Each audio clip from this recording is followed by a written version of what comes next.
la chaîne Mind Lab. Je suis Fatim Koulibaly. C'est toujours un plaisir pour moi de t'avoir. N'oublie pas de t'abonner sur nos pages Facebook et YouTube et tu vas avoir des contenus impeccables.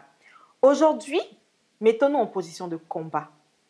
On va partager ensemble des parcours de personnes inspirantes qui osent se réinventer. Aujourd'hui, on va parler de uppercut, de crochet, de contre-attaque, de KO. Ah là là, vous avez bien compris. Notre invité du jour va monter sur le ring de Man Life avec moi aujourd'hui et il va nous partager sa passion pour la boxe. C'est un réel plaisir pour moi d'avoir quelqu'un qui est prêt à se battre, à partager sa technique, sa puissance sur le ring. Aujourd'hui, on va recevoir Paul-Henri Crou.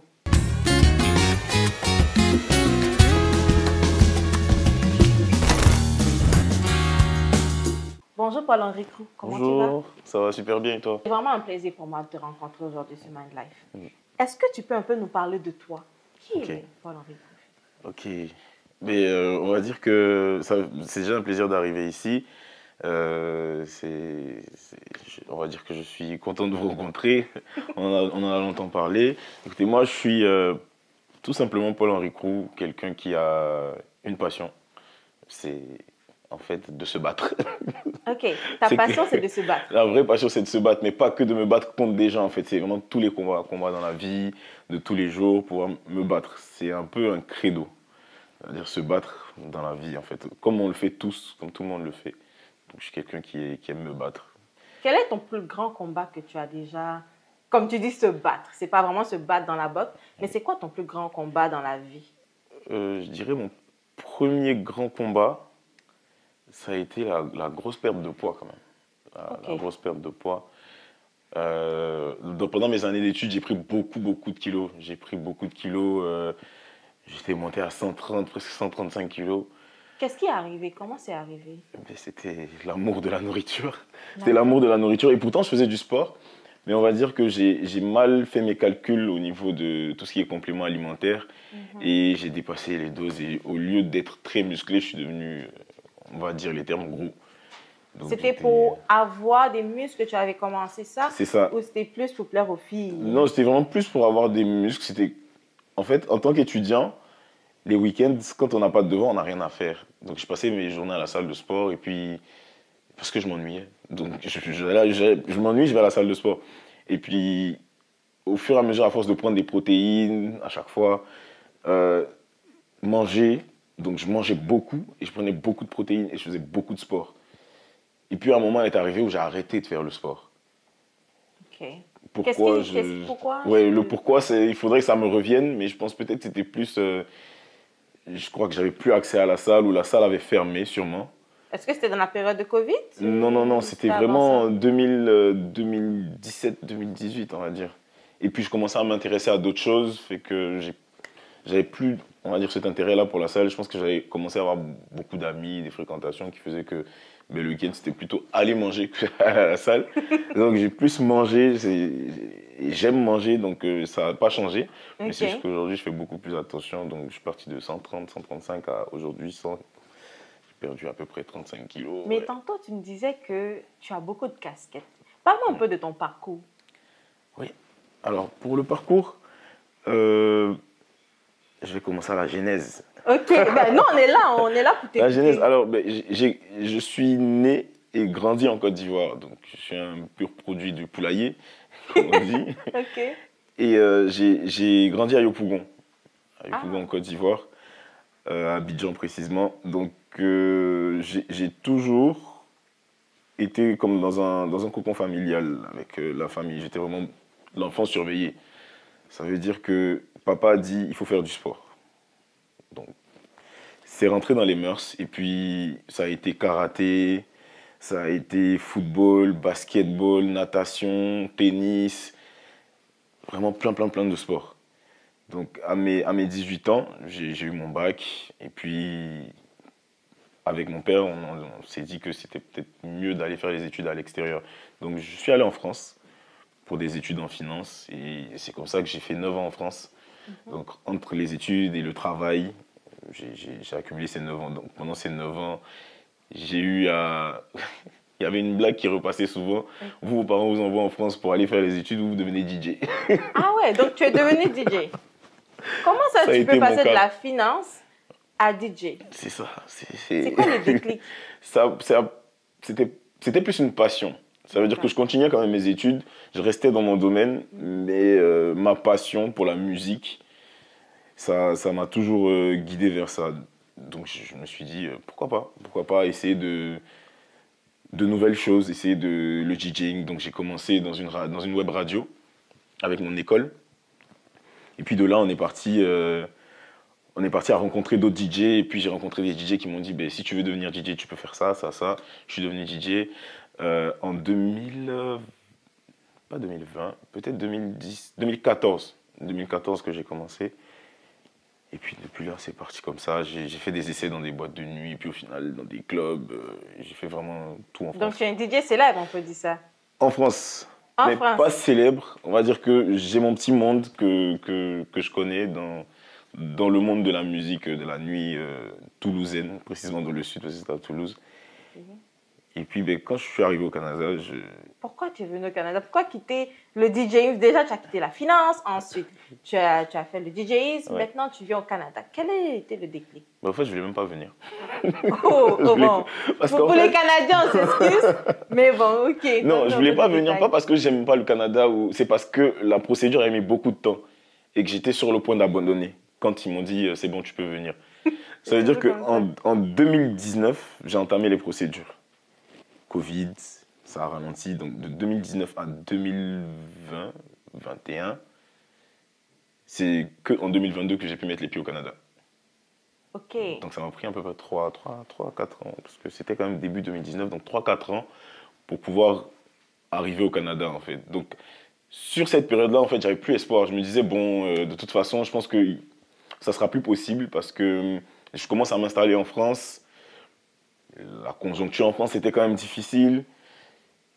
J'ai de l'espoir d'aller au Canada, mais en fait, j'ai pas de réponse. Donc, je me dis, on va laisser tomber, on va se focus sur ce qu'il y a sur place. Et puis, du jour au lendemain, confirmation, résidence permanente. Wow, ok, bon, là, je pars. Et c'est vraiment sur un coup de tête. Comme j'ai reçu les papiers, je me suis dit, faut que je bouge. Donc, j'ai pris mon baluchon et puis je suis venu. Ok. Et comment a été l'intégration ici au Canada pour toi? À l'époque où je suis arrivé, en 2022, c'était très facile en fait. Et puis moi, je viens de la France. Il n'y a pas plus difficile que la France. Donc, si tu as bien appris en France, tu as appris à lire, tu as appris à poser des questions, tu as appris à te renseigner. Une fois que tu arrives au Canada, ça coule de source, c'est le même monde. Donc, il faut juste poser des questions, apprendre à s'enseigner, être acharné, et puis on avance. Et quand je suis arrivé, au bout d'un mois, j'avais déjà trouvé du travail. Et puis c'est comme ça. Arrivé au travail, on pose des questions, on se renseigne sur les us et coutumes du pays. Et puis on s'adapte. On s'adapte vraiment facilement au Canada, en fait, pour être honnête. Donc, tu es venu au Canada, mais tu étais DJ dans ce temps-là. Oui. Et comment ça se fait que de DJ qui quitte en France pour venir au Canada, on sait qu'ici, la fête, c'est pas trop le tremplin. Mais comment ça se passe? Et comment tu t'intègres professionnellement? Tu fais quoi en ce moment? Parce qu'on sait que tu fais la boxe. Est-ce que c'est la seule activité que tu fais? Comment tu rentres dans la boxe ici au Canada? Si j'ai beaucoup de comment parce que je suis un peu comme ok. Mais il y a beaucoup de casquettes, donc c'est normal d'avoir beaucoup de comment. On va dire que je suis arrivé en tant que DJ. Et le DJing, c'est vraiment du bouche à oreille. Et puis, je ne suis pas arrivé en tant que uniquement DJ parce que j'avais quand même des diplômes, j'ai fait quand même des études à côté. Donc, j'ai pu m'intégrer par mon premier boulot. Donc, je travaillais dans l'administration, dans une boîte canadienne. Et puis, à côté, j'ai mes réseaux sociaux. Donc, je partageais sur les réseaux. Et puis, j'ai des amis qui étaient encore en France, qui avaient des contacts au Canada. Donc, à force d'échanger, on a parlé de moi à quelqu'un qui, ici, organise des soirées. Il m'a contacté. Et puis, ma première soirée, ça a été... je suis arrivé en juillet 2022. Ma première soirée, ça a été le 31 décembre 2022. Quand même. Ouais. Ok. Et puis, de là, c'est parti. Mais on va dire qu'actuellement, c'est pas trop... Avant, c'était une passion. Maintenant, c'est devenu un travail. Donc, ça fait que c'est plus trop comme avant. Je préfère faire autre chose plutôt que d'aller mixer en fait, mais de temps en temps ça m'arrive comme d'aller mettre l'ambiance. D'accord. Mais parlons de la boxe. Mm. Comment tu es rentré dans la boxe? Qu'est-ce qui était le déclencheur pour rentrer dans la boxe? Oh, le déclencheur. Alors, comment ça s'est passé? Alors j'aime ça parce que ça veut dire qu'il y a plein qui s'en viennent. C'est bizarre, mais c'est lié au DJing. D'accord. Là, aujourd'hui, où je donne des cours de boxe, à l'époque, ils donnaient des cours de boxe tous les dimanches, des cours gratuits pour faire des collectes de fonds pour soutenir la lutte contre le cancer. Et donc, quand il donnait ses cours, il avait besoin d'un DJ pour mettre la musique pendant qu'il donnait les cours. Et c'est comme ça que je l'ai rencontré, Terry Ozias. C'est comme ça que je l'ai rencontré. Et Terry Ozias, c'est qui pour toi? Terry Ozias, ben, on va dire que c'est la première personne qui m'a plus initié à la boxe au Canada, en fait. Et ça peut être un grand frère, un tonton, On peut dire un mon mentor? coach. On peut dire un mentor, quelque part. C'est lui qui m'a donné l'idée, en fait, d'aller plus loin. Il m'a dit, mais moi, mon gym, c'est juste pour faire de la remise en forme et puis montrer quelques techniques. Je vais pas te pousser aussi loin que ça. Essaye de trouver un gym qui est sur Montréal et essaye de faire des combats. Essaye de faire quelque chose. Essaye d'aller plus loin que tu fais là parce que tu as déjà une bonne base. J'ai dit, ok, je vais tester. Et c'est de là, du coup, que j'intègre le premier gym qui est à Sainte-Catherine, à Montréal, qui s'appelle Apex. Et c'est à Apex que je développe. Je rencontre mon coach de Muay Thai. Donc on développe encore plus, on va encore plus loin, on va dans le MMA, donc ça va plus loin, ça va vraiment plus loin. Donc on va dire que ben, le DJing, quelque part, m'a permis de rentrer dans la boxe. Alors que de base, moi j'étais plus, comme on dit dans le jargon, un go muscu, ça veut dire que moi j'allais juste à la musculation, soulever des haltères. Et puis j'essayais en fait, avec la perte de poids que j'avais faite, j'essayais d'être une meilleure version de moi-même. Ça veut dire que j'essayais de pousser dans mes limites. Et l'objectif, c'était de devenir une machine de guerre, comme on dit en général. Mais est-ce que ta perte de poids t'a poussé un peu à te mettre dans la boxe? Aussi, parce que perdre du poids, c'était même pas... J'avais pas vraiment entamé la chose de moi-même. Je pense que mon environnement, le fait d'être stressé par rapport au Canada et tout ça, ça m'avait commencé à me faire perdre du poids. Je le voyais dans le miroir, je me disais... Mais et si je continuais, en fait? Et si je continuais, et si j'essayais? Et puis j'ai donné, j'ai essayé, et puis ça a donné des résultats. Et quelque chose qu'on fait et pour lesquels on a des résultats, on est toujours satisfait et on veut toujours continuer. Et en commençant ma boxe avec Terry, je voyais encore plus de résultats. Je me suis dit, ah, mais il y a quelque chose qui se fait. Et là, en allant vers le Muay Thai, dans le gym qui se trouve à Montréal, je me dis, ah, il y a encore plus de résultats. Carrément, je me voyais dans le miroir avec un peu tracé et tout. Je me dis, ah, ça c'est bien. Et puis je me dis, ben, il faut que je continue. Et puis c'est peut-être la course au résultat, je ne sais pas. Mais en fait, à chaque fois que je me dis, je vais atteindre tel objectif, il y a un autre objectif on va dire une quête secondaire qui se met sur le côté. Et puis tu as tout plein de quêtes dans le même domaine. Ce qui fait que ton cerveau, il est tout le temps stimulé. Il n'arrête jamais de se dire, il faut qu'on fasse ça, il faut qu'on arrive à là, il faut qu'on arrive à là, il faut qu'on arrive à là. Mais ma question, parce que là, tu me parles de boxe, tu me parles de Muay Thai. J'ai une question qui me trotte un peu à l'esprit. C'est quoi la boxe? Alors, la boxe... et vraiment, je suis désolé pour tous les boxeurs, mais en termes terre à terre, c'est juste deux personnes qui vont mettre des gants et qui vont aller sur le ring pour essayer d'échanger des coups, et ça se passe en plusieurs rounds. Et puis, soit il y en a un qui perd par KO, donc il tombe, et qu'on compte, il ne peut plus se relever, ou soit un qui abandonne, ou soit un qui va perdre au niveau de décompte de points. Ça, c'est la définition terre à terre. La vraie définition de la boxe, c'est plus philosophique que ça. C'est, on va dire, la connaissance de soi-même, la connaissance de ses limites, tout en sachant qu'on n'a pas de limites. Mais qu'est-ce que la boxe apporte à une personne? Ça va dépendre de justement ce que chacun cherche. Quelqu'un, par exemple, qui vient à la boxe avec pour objectif de pouvoir se défendre parce qu'il veut se protéger, la boxe va lui apporter quelque chose de différent. Ça va lui apporter la conscience de soi, à savoir que je peux faire mal à quelqu'un. Et que si je peux faire mal à quelqu'un, il faudrait peut-être que j'évite au maximum de me retrouver dans des situations où j'ai besoin de me défendre, où j'ai besoin d'aller au front. Pour ceux qui veulent perdre du poids, par exemple, la boxe, c'est un excellent sport cardio. C'est-à-dire que c'est tout le temps à 100 à l'heure. C'est tout le temps à 100 à l'heure. Quand tu sors de là, si tu n'as pas transpiré, c'est pas possible. Juste avec la boxe. Juste avec la boxe. Juste avec la On boxe. s'attend toujours à faire du tapis ou... Pas forcément du tapis, mais juste les mouvements de ton corps. Il n'y a pas d'haltère, il n'y a pas de machine en fait. C'est juste ton corps. Juste ton corps. Donner des coups dans le vide, bouger, se déplacer, faire des esquives. C'est tout ton organisme qui travaille en fait. Tout ton organisme, tous tes muscles, tout ton corps, ton cerveau. Ça, c'est une partie de la boxe. Par exemple, moi qui ai envie de faire de la compétition à haut niveau, ben, ça va être toujours aller chercher le meilleur combattant pour essayer de le battre. Sachant que quand je vais me battre contre quelqu'un, ça n'a rien à voir avec la personne, c'est tout envers moi-même. C'est-à-dire que je ne me bats pas contre quelqu'un, je me bats contre moi-même en fait. C'est quoi se battre contre soi-même? Est-ce que tu peux développer un peu? C'est tellement philosophique que même moi, je suis un peu... Je recherche dans mon cerveau. La boxe, ça donne des frissons. Okay. C'est que pendant une longue période, avant d'aller dans un combat, tu vas faire une perte de poids. Si tu dois atteindre le poids pour ta catégorie, tu vas t'entraîner. Tu vas avoir plein de difficultés, tu vas avoir des blessures, tu seras fatigué, mais tu vas toujours te lever pour aller t'entraîner. Tout ça pour un moment avec des petits rounds de 2 à 3 minutes contre quelqu'un d'autre. Mais en fait, finalement, est-ce que tout ce que tu as fait pendant 6 mois, tu l'as fait pour cette personne-là ou tu l'as fait pour toi? Quand vous allez combattre, qu'est-ce que vous gagnez comme médaille? Est-ce que vous avez de l'argent qu'on vous donne? Qu'est-ce qui vous pousse à le faire pour, comme tu as dit, 6 mois de préparation pour moins de 5 minutes de match? Ben, ça va dépendre des matchs, mais ouais, en général, c'est, on va dire, 3 minutes de round où ça va dépendre des fédérations, là. 3, 4, ça dépend, avec plusieurs rounds. Mais pour les professionnels, je vais pas mentir, ça paye bien.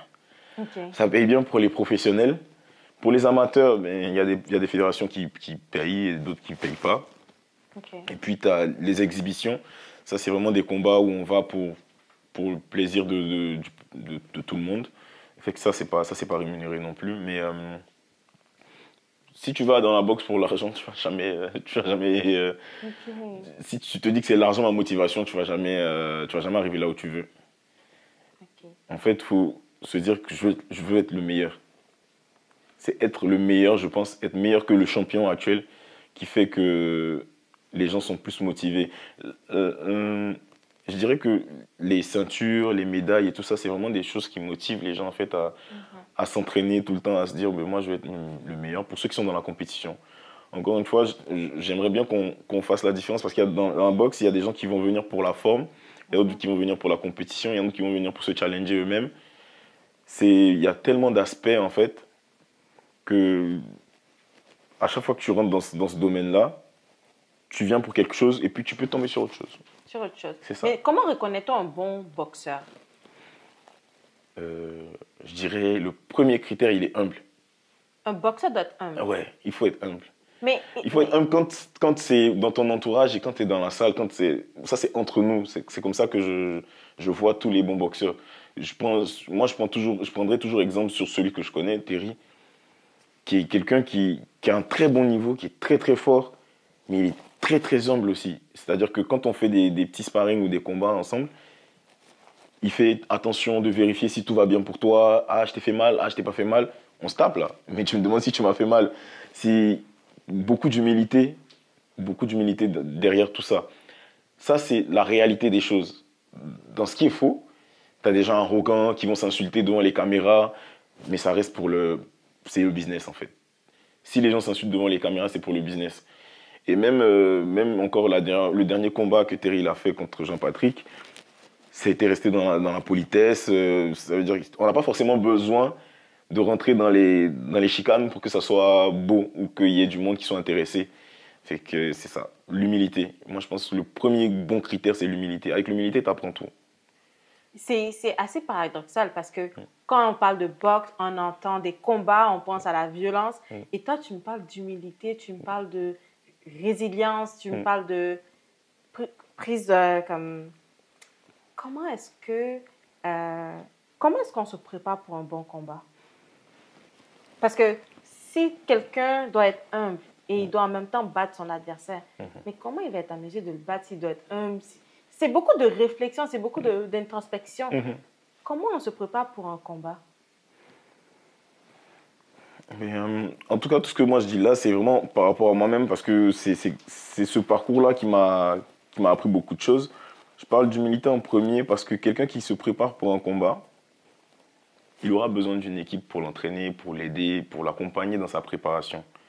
Fait que même si tu vas par exemple sur un entraînement et que tu vas en sparring, ça je prends un exemple vraiment dans le milieu et que C'est quoi un sparring? un sparring, justement, j'allais en venir. Un sparring c'est une simulation de combat. Ça veut dire que vous êtes là tous les deux, c'est se donner des coups mais pas appuyés. Donc c'est des coups légers en fait. Vous êtes dans un combat mais avec des coups légers, des petits coups. Il y a combien de types de... Alors les types de coups en boxe, il y en a 6. 6. Bon, je dis 6 en fait en comptant les deux bras. Mais si on compte un bras, donc on a le direct, on a le crochet, on a le percut et puis on a le overhand. Là, je l'ai dit en anglais, mais... Tu as mis les actions, donc vous avez vu, hein? On a le crochet, le uppercut, le direct et le overhand. Donc ouais, 4 pour chaque bras. Ok.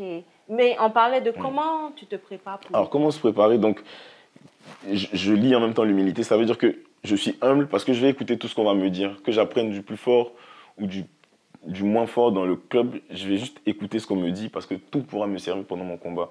Je sais contre qui je vais, mais je ne sais pas qu'est-ce qui me prépare celui qui est en face de moi. Se préparer pour un combat, c'est et se préparer physiquement et mentalement. Un combat de boxe ou un entraînement, peu importe, c'est toujours chronométré. Donc, aux 10 dernières minutes, quoi qu'on fasse dans la vie, les 10 dernières secondes, pardon, on a tendance à tout donner pendant ces 10 dernières secondes. On se dit, c'est les 10 dernières secondes, de toute façon, après 10 secondes, c'est fini, je donne tout. Mais en fait, il faut avoir cette même mentalité-là du début de la minute jusqu'à la fin de la minute. D'accord. Donc, ne pas lâcher. Ne pas lâcher, c'est ça en fait. C'est-à-dire que du début jusqu'à la fin, c'est les 10 dernières secondes. D'accord.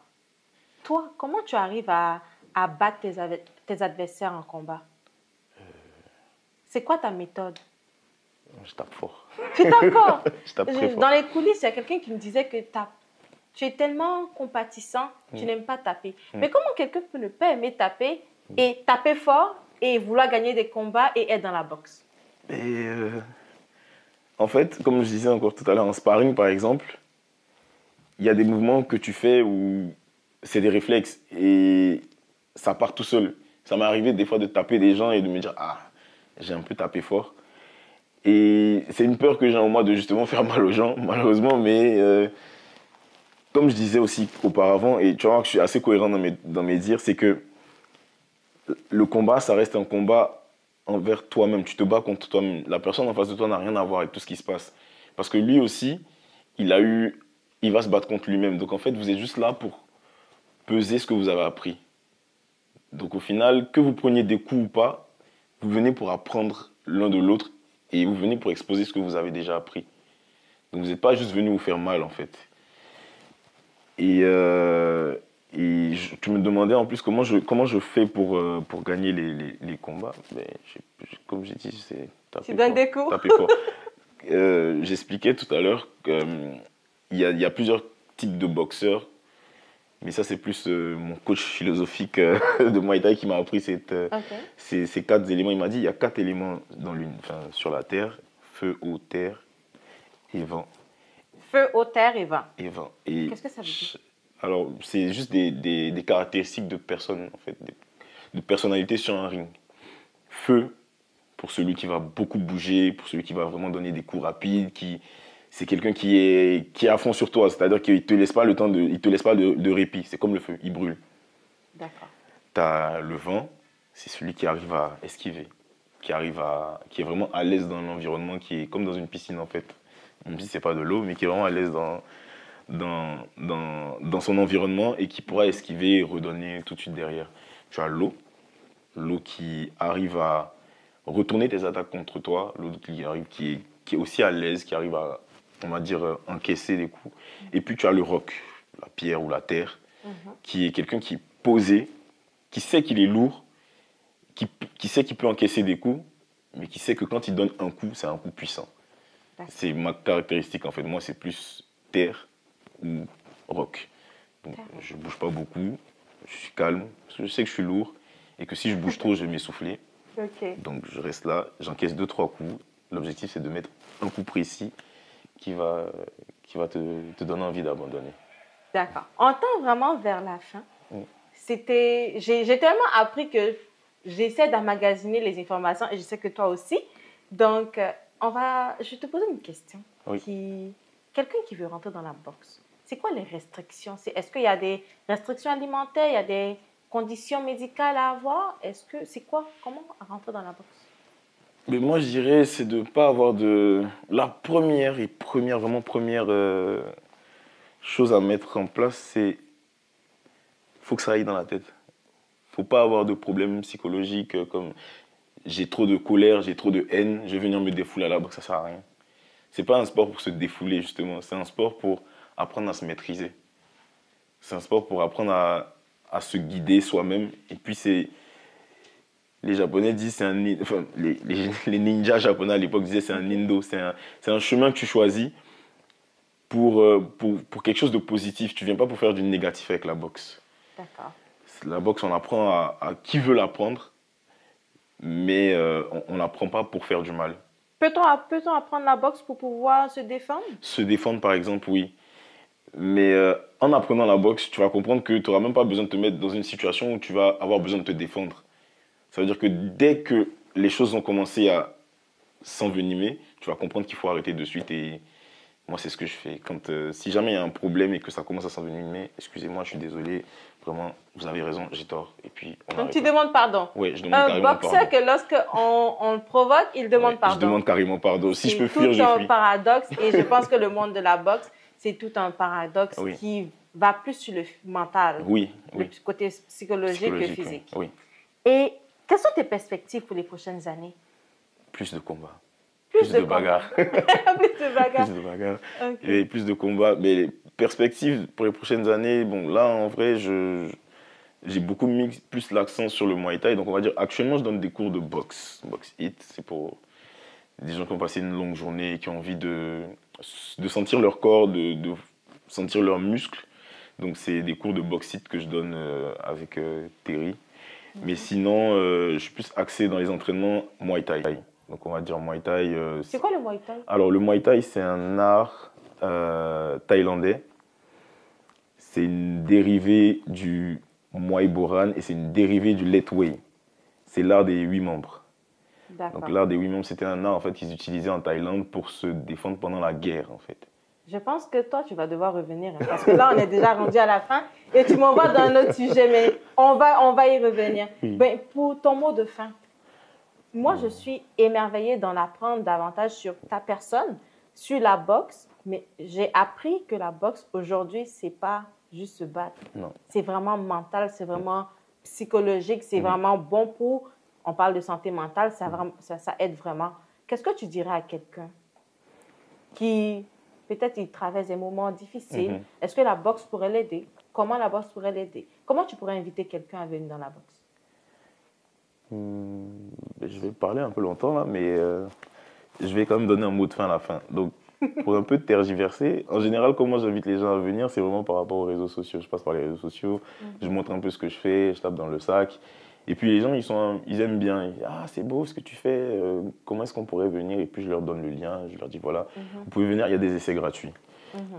Et c'est comme ça. Mais pour moi, si je voulais vraiment proposer à quelqu'un de venir à la boxe, je dirais, si tu as envie de te challenger et que tu as envie de découvrir une autre personne que toi-même, sachant qui tu es déjà, mais que tu as envie de savoir quelles sont tes limites, viens tester juste un cours de boxe et tu verras.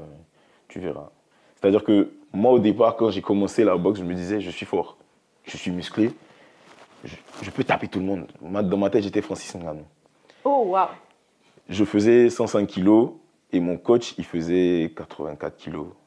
105 kilos? Ouais, 105 kilos à ce moment-là. Et mon coach, il en faisait 84. Et puis, j'ai été tout de suite humble, comme on dit en anglais, humbled. J'ai été tout de suite humble, il m'a frappé, il m'a vraiment mis à ma place. Et c'est là que tu comprends que ça n'a rien à voir avec la force, ça n'a rien à voir avec la colère, ça n'a rien à voir avec ce que tu peux faire de plus que les autres. C'est juste non seulement un art martial, donc c'est de l'art, mais en plus de cela, il faut comprendre que c'est pas parce qu'on est fort qu'on doit marcher sur les autres. Le plus fort pousse les autres vers le haut. Voilà. Tu as tellement bien résumé. Aujourd'hui, c'est un plaisir de partager l'émission avec toi. J'espère que tu as aimé nous donner ton savoir. Oui. Et on va reparler du Muay Thai. Hein. Oui, il y a beaucoup de choses à dire. Merci à toi d'avoir pris le temps d'écouter Paul-Henri Crou, qui est boxeur ici au Canada. Ce qui est très rare. Hein. Ce qui est très, très rare. En tant qu'Ivoirien. En tant qu'Ivoirien en plus. Et moi, c'est Fatim Koulibaly. J'ai eu un grand honneur à animer cette émission avec toi. Je sais que tu vas me suivre. Et n'oublie pas, abonne-toi à notre page Facebook, abonne-toi à notre page YouTube. Et si tu as des questions, mets-les en commentaire. On va mettre également les coordonnées de Paul-Henri Crou dans les commentaires. Donc, si tu veux le découvrir, ben, n'hésite pas à regarder toute l'émission. Regarde-la du début jusqu'à la fin. Il y a une pépite que forcément tu vas récupérer dedans. Et si tu as des questions, ben, tu peux toujours le contacter. Il offre des cours de boxe gratuits quand même. La première session. Donc, n'hésite pas à le contacter. Bye bye!